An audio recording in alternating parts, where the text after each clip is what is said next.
Most people don't fail because they're not talented. They fail because they've convinced themselves it's not possible, so they never really try. But what if that belief is the only thing holding you back? It's about what actually happens when you act as if your goals are possible, even if you're scared. Because once you shift your mindset, everything else starts to move with it.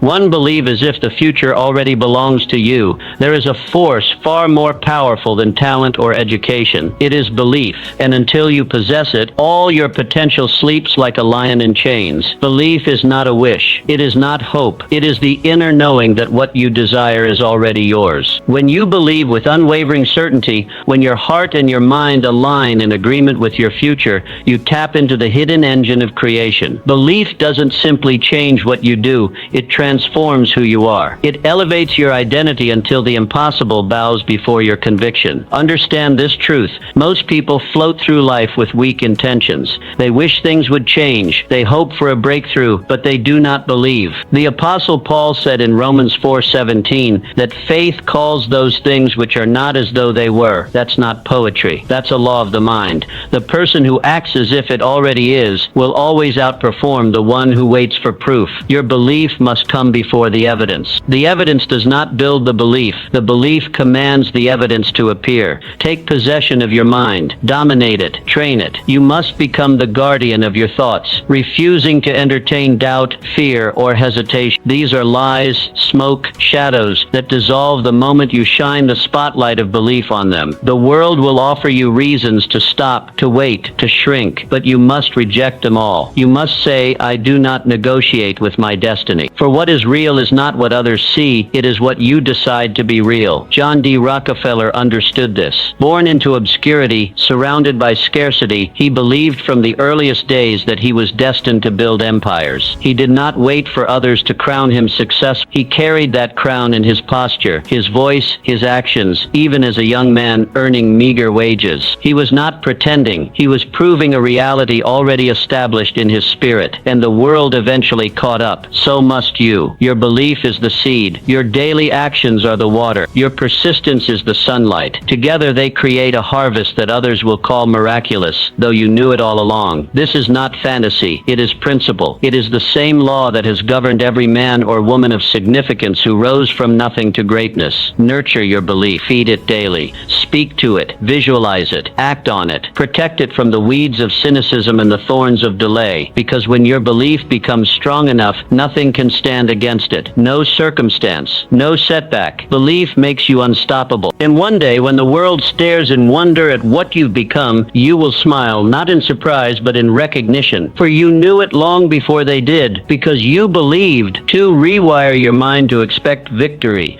You cannot achieve greatness while expecting failure. That is not merely a statement. It is a spiritual law. No individual can rise higher than the thoughts he allows to dominate his mind. If you secretly expect to lose, you will. If you prepare for defeat in your heart, no strategy can rescue you. The mind, once conditioned to fear, to doubt, to see obstacles instead of opportunity, will sabotage every chance at breakthrough.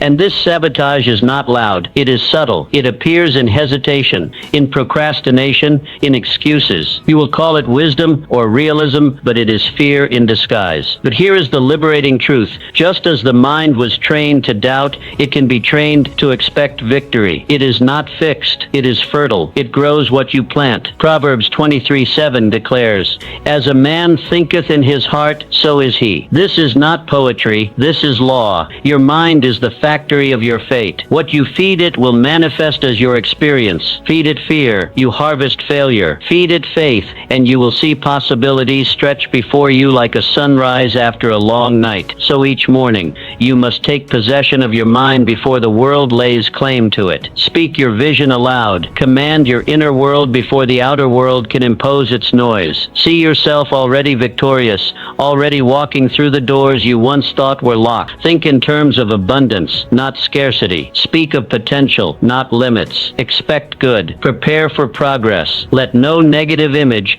occupy the canvas of your imagination, because whatever holds your focus shapes your future. Challenges will come, that is a guarantee, but you must rewire your perception. Challenges are not stop signs, they are stepping stones. They are not proof that you should turn back, they are tests to qualify you for the next level. Remember James J. Bratt, during the Great Depression, he went from being a broken dock worker to the heavyweight boxing champion of the world. But long before his fist found triumph, his mind found hope. He trained himself to believe in the comeback. He envisioned himself rising when the world expected him to stay down. And because he believed, he fought differently. He endured more. He walked into the ring already crowned in spirit. The moment you believe the tide can turn, life begins to align itself with that expectation. Circumstances shift. People appear. Opportunities emerge. Not because they weren't there before, but because now your eyes are trained to see them. The current of life begins to flow in your favor when your belief becomes stronger than your fear. And that is not luck. That is cause and effect. You must become the architect of your inner world. Construct a vision so strong, so clear, that no temporary defeat can shake it. Discipline your thoughts. Monitor them like a watchman at the gate. Refuse to let mediocrity or comparison take root. Every day is a battle for belief, and every time you expect better, you rise higher. Train your mind to expect elevation, and elevation will find you. This is the secret of the achievers, the victors, the giants of history. They mastered their internal climate even when the external weather screamed failure. They saw sunshine when the sky was gray. They acted rich when their pockets were empty. And because they believed differently, they lived differently. So I ask you, what do you expect? What do you see when you close your eyes? Do you see a future worth fighting for? Then begin to think like it, speak like it, walk like it. Refuse to entertain any version of reality that contradicts your vision, for your life will always follow the direction of your most dominant thoughts. Victory does not visit the doubter. It belongs to the one who expects it, plans for it, and refuses to settle until it is theirs. The current is waiting. Believe and watch it carry you to heights you once only dreamed of. 3. Act as if your goals are non-negotiable. The average man treats his goals like wishes, fragile ideas easily broken by delay, discomfort, or distraction. He says, I want, but he does not mean I will. He waits for ideal conditions, for signs, for validation. But you must be different. If you are to rise, if you are to lead a life of power and legacy, then your goals must become law, non-negotiable, unbreakable, final. You must treat your objective not as a dream, but as a command you have issued to yourself and to the universe, a command that cannot return void. You are not here to beg the world for favor. You are here to declare your outcome and back it with unshakable conviction. Success is not given to the man who hopes. It is earned by the one who decides. Your mind must be made up so completely, so finally, that even if storms arise or obstacles stand tall, you walk forward without blinking. Your decision must burn within you like a divine fire, unquenchable, untamed, unstoppable. This is the energy of creation. In Exodus 14:15, God did not tell Moses to wait for the sea to part. He commanded him to go forward. It was only after Moses moved that the waters split. So it is with your life.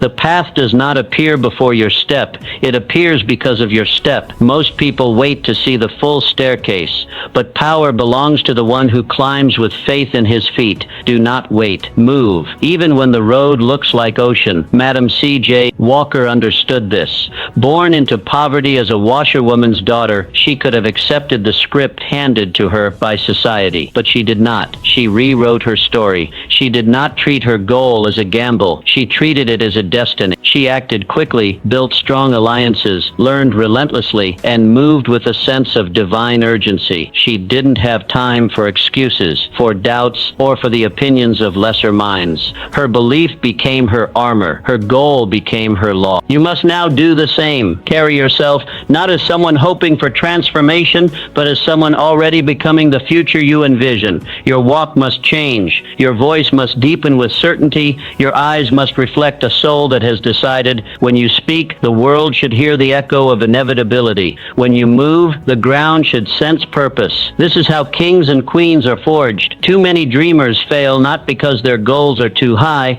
but because their belief is too low. They negotiate with their goals. They allow feelings to interfere. But when a goal becomes a law, there are no off days. There are no back doors. There is only forward, only fire, only finish. Write your vision on the tablet of your heart. Burn it into your habits. Protect it with your time. Water it with action, and watch how doors open that logic cannot explain. Watch how people appear, how opportunities arise, how favor flows, not because you are lucky, but because the universe obeys those who believe enough to move. Make your goal a law. Let it become your identity. And once it does, no force on earth can stop its fulfillment. 4. Surround yourself with belief builders, not doubt dealers. No man, regardless of talent or potential, is strong enough to believe in himself while drowning in the voices of doubt. You may possess a vision so pure, so powerful, that it can ignite mountains, but if you place it in a toxic atmosphere, it will wither before it ever begins to burn. Your environment is not neutral. It is either lifting you or lowering you. It is either feeding your belief or bleeding it. That is why you must guard it as fiercely as a king guards his throne. You are the gatekeeper of your mind, and every word you hear, every opinion you entertain, every person you associate with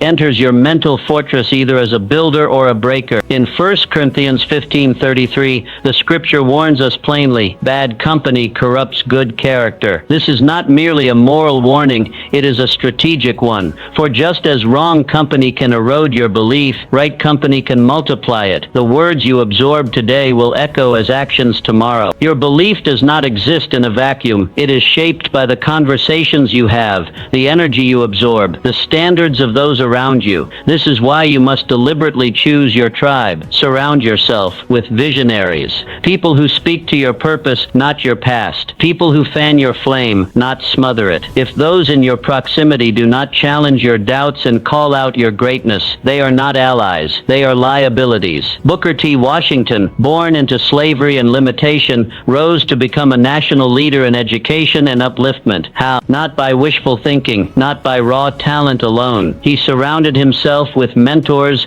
educators, and allies who reflected back to him the future he envisioned. His success was not a solo journey, it was a strategic environment. He built a circle that demanded growth, that reinforced belief, and that gave him no room to shrink. You must do the same. Audit your environment ruthlessly. If someone consistently plants seeds of fear, doubt, or limitation in your soil, they are poisoning your garden. Remove them with love, but with finality. Then replace them with those who speak in the language of elevation. Find those who think bigger, who act boldly, who see the unseen with faith and move like destiny is their birthright.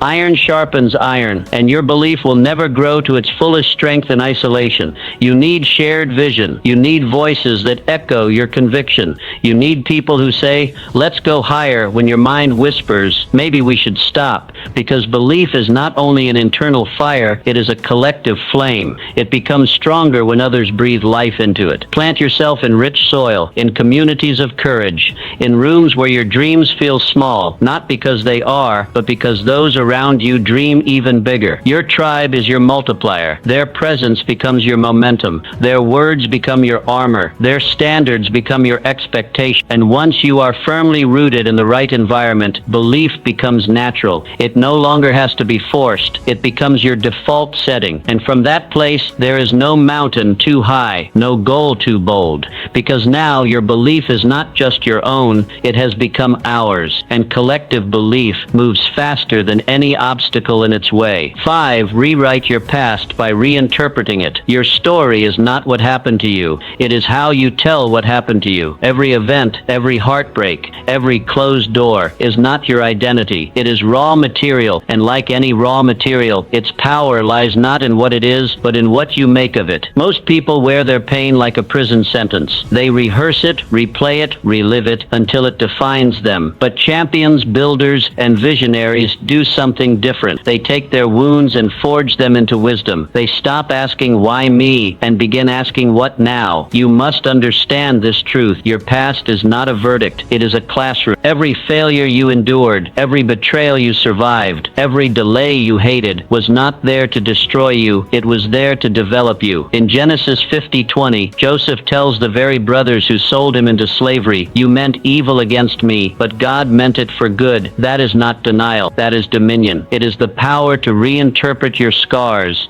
to pull gold from the ashes. Pain is not the enemy. It is the sculptor of your purpose. Stop rehearsing your pain. Start harvesting the purpose that was hidden in it. If you only see what you lost, you will miss what you gain. Strength, discernment, patience, clarity. These are the treasures forged in the fire. Your story gains power when you stop narrating it with pity and start narrating it with perspective. You were not buried, you were planted. Now rise. Ray Kroc is a testimony to this principle. Before building McDonald's into a global empire, he spent decades selling milkshake machines. Most would call that a failure, but not him. Every failed business deal, every delayed breakthrough became the training ground for his final assignment. He didn't curse his past, he used it. And because of that, when his moment came, he was ready. Your setbacks do not disqualify you. They qualify you if you choose to read them rightly. The past is not a chain, it is a blueprint, and it is waiting for you to reread it with new eyes. Reinterpret what happened. Reclaim its value. If you see every hardship as punishment, you will never rise.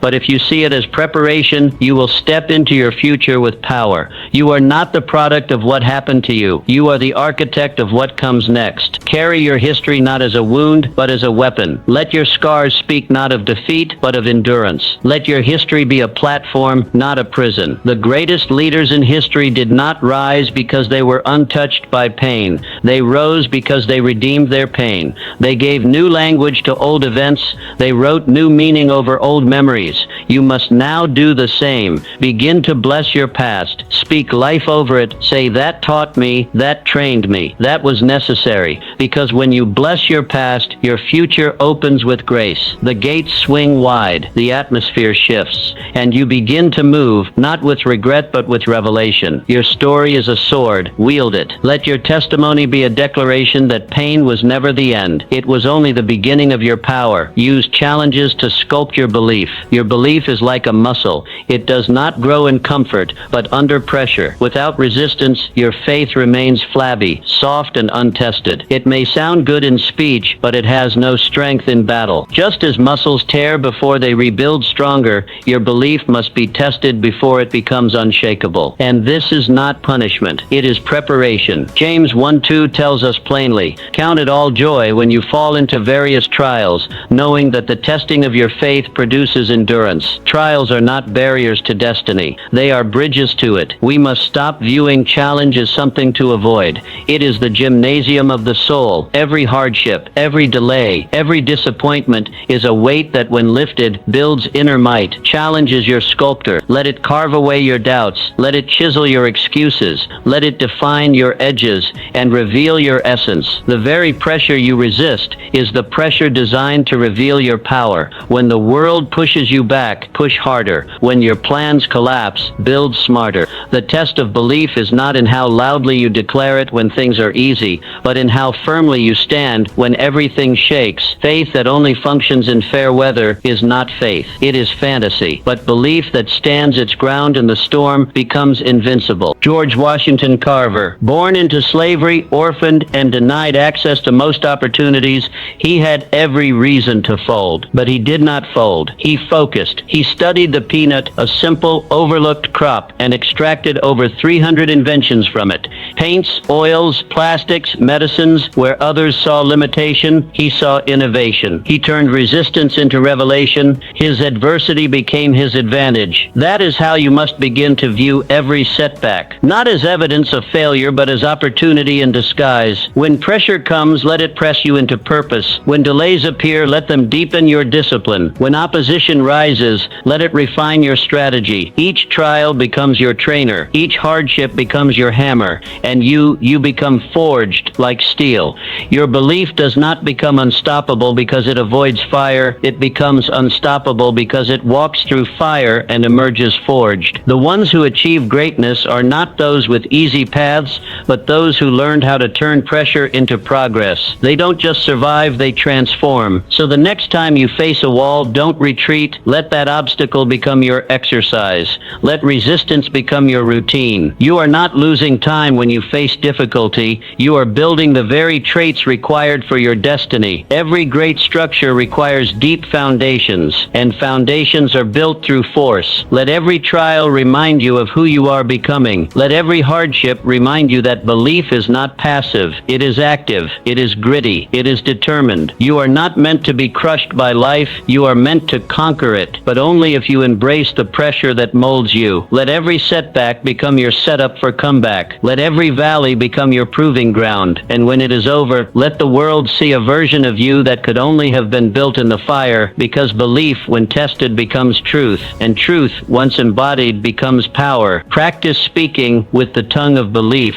Your words are not just sounds that pass into the air. They are seeds that shape your reality. Every sentence you speak carries creative power. You are either watering your belief or poisoning it. Every time you open your mouth, you are building the house you will one day live in. This is not exaggeration, it is law. Proverbs 18:21 declares, "Death and life are in the power of the tongue." Words don't just describe your life, they design it. Most people speak casually, carelessly. They complain, they self-criticize, they verbalize defeat, and then they wonder why their life mirrors their fear more than their faith. But your speech is a mirror of your mind. What you consistently say reveals what you consistently believe, and what you believe becomes the blueprint of your behavior. So ask yourself, what are you saying? When you speak of your future, do you speak with boldness or with dread? When you describe yourself, do you use the language of strength or self-sabotage? You cannot expect to build a palace with the vocabulary of a prisoner. Your words must match the level of your vision. Speak up, not down. Speak forward, not backward. Clara Barton understood this. Rejected, overlooked, and called unqualified by those in power,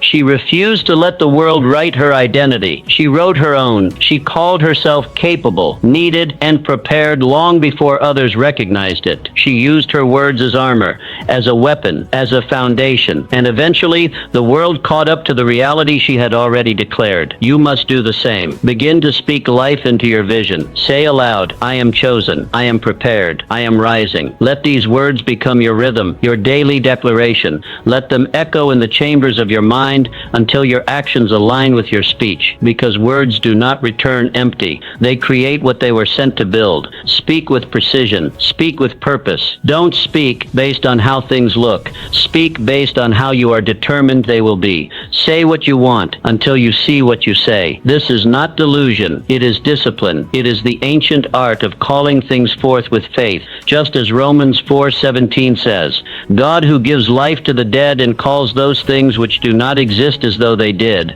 This is how belief is reinforced, not just by silent thoughts, but by spoken truth. When you say, "I am capable," you are not lying. You are training. When you say, "I am qualified," you are not pretending. You are aligning. Words shape identity, and identity shapes destiny. Reject the language of limitation. Cut off the vocabulary of defeat. Remove phrases like, "I can't," "I never," "I'm not good at." Replace them with, "I am learning," "I am becoming," "I am made for this." Speak as though the heavens are listening, because they are. Speak as though your words matter, because they do. You are not powerless. You are not waiting on the world to give you permission. Your tongue is the pen of your prophecy. What you declare consistently becomes what you experience eventually. So, let today mark a shift, from casual speech to creative command, from small talk to spiritual strategy, from reaction to declaration. Because once your words rise, your world cannot stay the same. Speak life, speak strength, speak victory,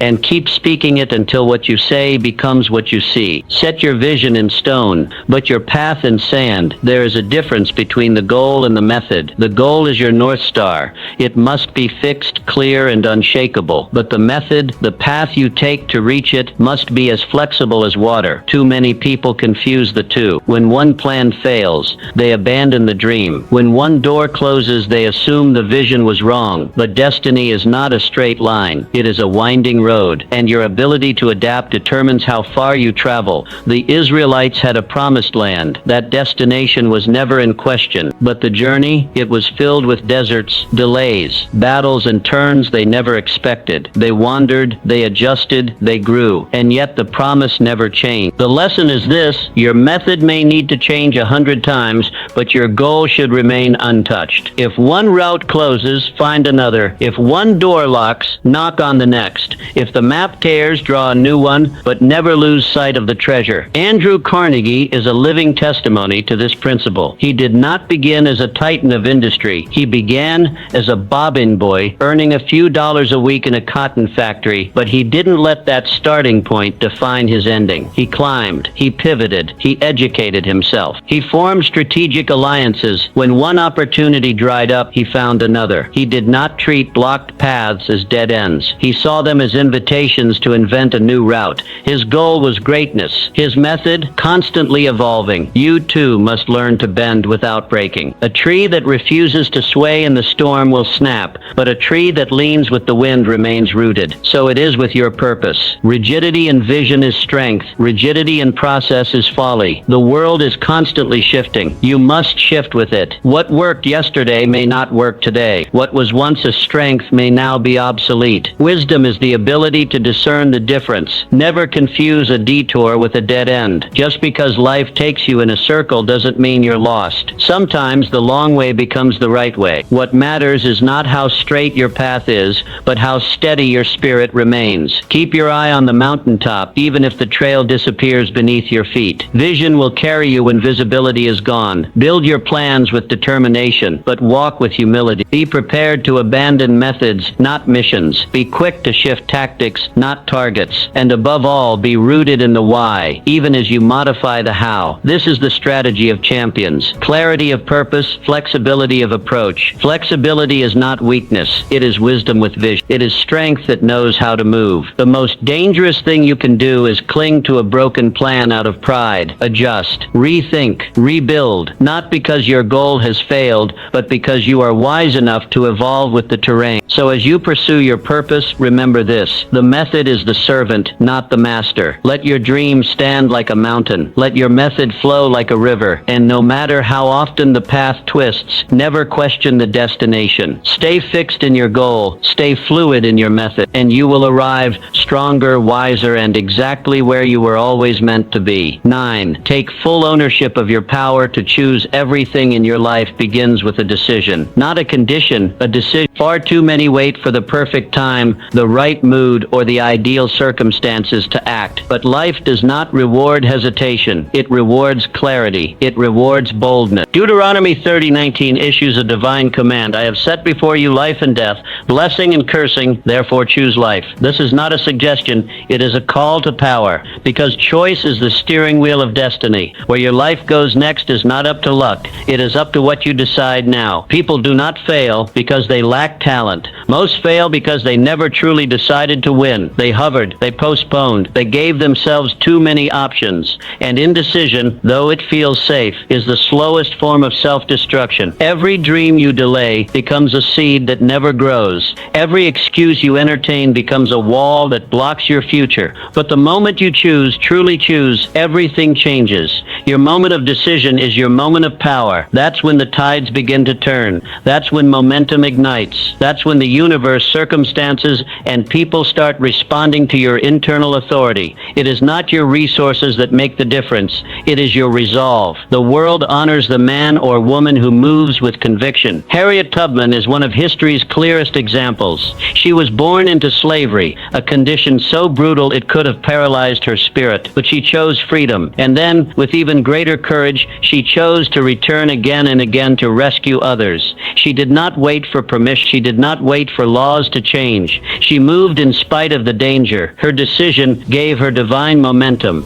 What she chose became the seed of liberation for generations. You must now do the same. Choose your standard. What will you no longer tolerate? What level of excellence will you now demand of yourself? Choose your direction. Where are you truly going, and what is worth giving your life to? Choose to cut off every excuse, every lie that tells you it's not the right time. Let today be the day you stop waiting and start becoming. When you decide, the world adjusts. Resources that were hidden begin to surface. Opportunities that were locked start to open. Not because the world changed, but because your posture did. You are no longer passive.